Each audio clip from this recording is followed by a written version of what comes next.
In a major crackdown on narcotics trafficking, the Agartala East Police Station arrested 2 youths from Bihar and seized a total of 10 kg dry cannabis at Jogendra Nagar railway station on Wednesday. The operation was part of an ongoing intensified vigil against the smuggling of contrabands via the railway network.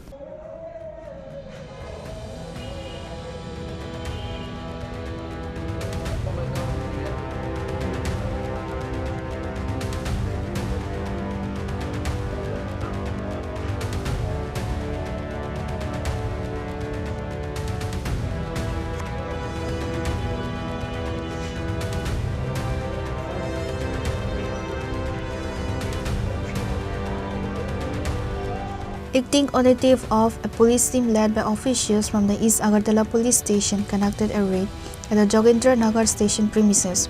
During the search, the police intercepted 2 suspicious individuals who were attempting to board a train. Upon searching their belongings, security personnel recovered 10 kilograms of dry cannabis, carefully packaged and concealed. The market value of the seized drugs is estimated to be 50,000. Addressing the media, Subrata Devnath, officer in charge of East Agartala police station, provided details regarding the operation and the subsequent legal steps.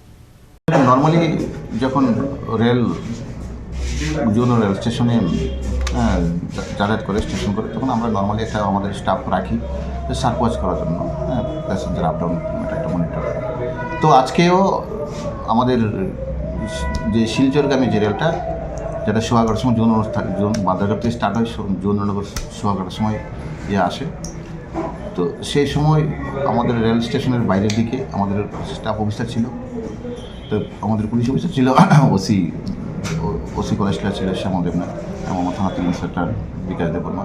তো ওদের চোখে পড়ে যে 2টো বিহারি লোক 2টো luggage নিয়ে ইচ্ছাস্ত ঘোরাঘুরি করছে, তাই আমাদের ডাউট হয়।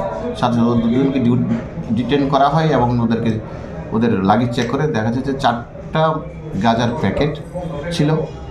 তারপরে ওই মেশিনে ওজন করে দেখেছে 10 কেজি গাঁজা ছিল এবং তাদেরকে সেই গাঁজা সিজ হয়েছে এবং ওরা দুজনেই অ্যারেস্ট হয়েছে এবং আমরা স্পেসিফিক এনডিপিএসি কেস নিচ্ছি। তাদেরকে জিজ্ঞাসাবাদ চলবে এখন এবং আগামীকালকে ওদেরকে আমরা কোর্টে ফরওয়ার্ড করব। এই গাঁজার মূল্যগুলো কত? দেখেন 10 কেজি গাঁজার আনুমানিক 50,000 মতো হবে। তাদের নামগুলো ঠিক আছে, নামগুলো বলো। তারা 2জন বিহারি, একজন হলো আমির সিং, আরেকজন হলো বিভীষণ কুমার। তারা পাটনার উদ্দেশ্যে যাচ্ছিল, একজন বলো কাটিয়া জেলা, একজন বলে Begusarai. The 2 accused are expected to be produced before the local court, where the police will seek their custody for further interrogation. Reported by Pranav from Agartala, Chinikhara.